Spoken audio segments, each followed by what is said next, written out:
organization. I work for Avaz.org, and Avaz is a global campaigning organization. So we have members, we have 10 million members spread out over every single country in the world, and we work on campaigns to close the gap between the world that we have and the world that most people everywhere want.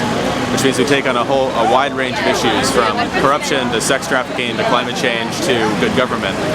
And we see the protests that sprung up here at Wall Street as a shining ray of hope in what is now a global movement to push back against the concept that governments are run for the wealthiest and the elites. We've seen that happen in Tripoli and Cairo and in Athens and in Italy and Jerusalem, and now in New York. We have people taking to the streets to really push back at a very broad level around all the things that are wrong with our democracies and all the things we want to change.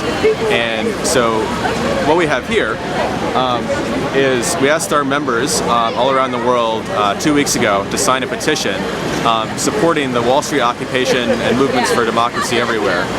And we set up our counter here at Wall Street along with an LCD screen to show people here at Wall Street how many people have signed this petition in support. We're at 748,000, and you can see this going up in real time. It'll tick up every few seconds. And after the people sign the petition from all over the world, they're writing comments to the people at Wall Street, which they can read on the screen. So just now, Evelyn from Canada says, "You inspire me, thank you." And just before then, Tim Norwood from South Africa says, "Well done to every single one of you who are participating in this." And those comments are scrolling past. And then, on top of that, what we have here is a live video feed that is showing our members all around the world how their voices are being heard here at Wall Street. And they're sharing that, and the whole thing is building pretty quickly. This is a site that we've built from scratch, so avaz.org, avaaz.org, is our organization, and it's set up to run campaigns. So we do petitions, we do live comment tools, we can set up tools where people can make phone calls to their foreign ministers or their president's offices.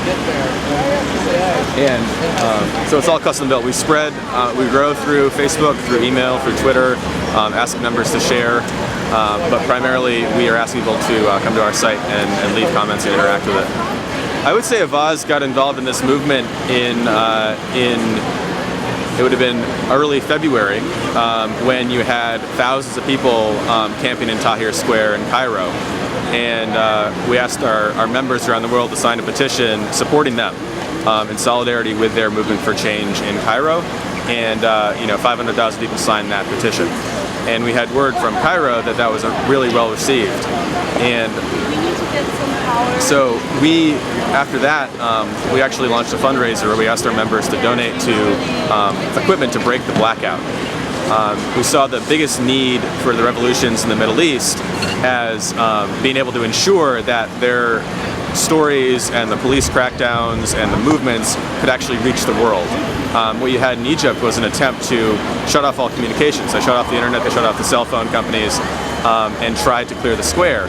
And we said, we're not going to let that happen anywhere. Anywhere there's a demonstration going on, we're going to provide satellite communications, train people, citizen journalists to upload video, in real time and feed it to the BBC. So we had 25,000 people donate money. We sent satellite modems, satellite phones into Syria, into Yemen, into Libya, and other places where we haven't actually had uprisings, but we want to be ready. And in Syria, for example, we have a network of citizen journalists that provide content to the world. And that allows us to then do more campaigns. We've asked our membership to pressure European countries to implement oil sanctions on the Syrian regime. We've run big petitions in Italy and the Netherlands and one or two other European countries that are the main importers. Those sanctions actually passed starting in November. European countries will not be importing any oil from Syria and not giving any money to the Assad regime. So we've been supporting this movement in a larger sense since January. We see this as an incredibly important part of building the world that we want. we looked around for the tools that were out there that would allow us to do global campaigning in 14 languages the way we wanted to do it, and there wasn't a single tool on the shelf. So we built our entire system from scratch. And we've looked to a lot of the best practices, and we incorporate some Facebook sharing, obviously, and Twitter sharing. But most of our site is structured around a very singular mission, which is amplifying members' voices to decision makers or to events like this. Avaz started 5 years ago. It was started as a global organization, so we launched in I think 7 or 8 languages around the world. We are entirely funded by member donations. As of 2 years ago, we stopped accepting any foundation money. We've never accepted corporate money or government money.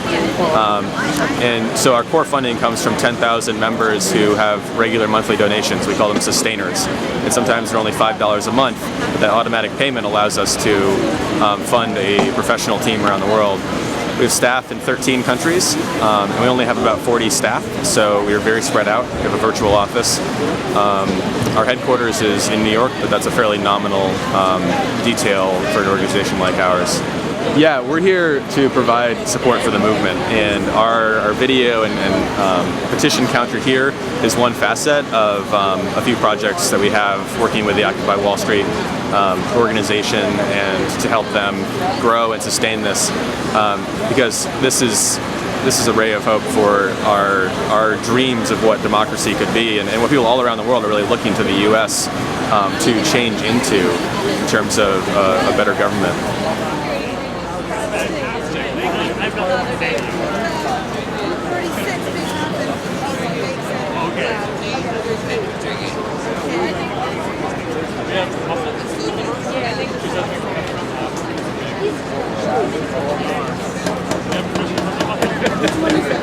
Cheers.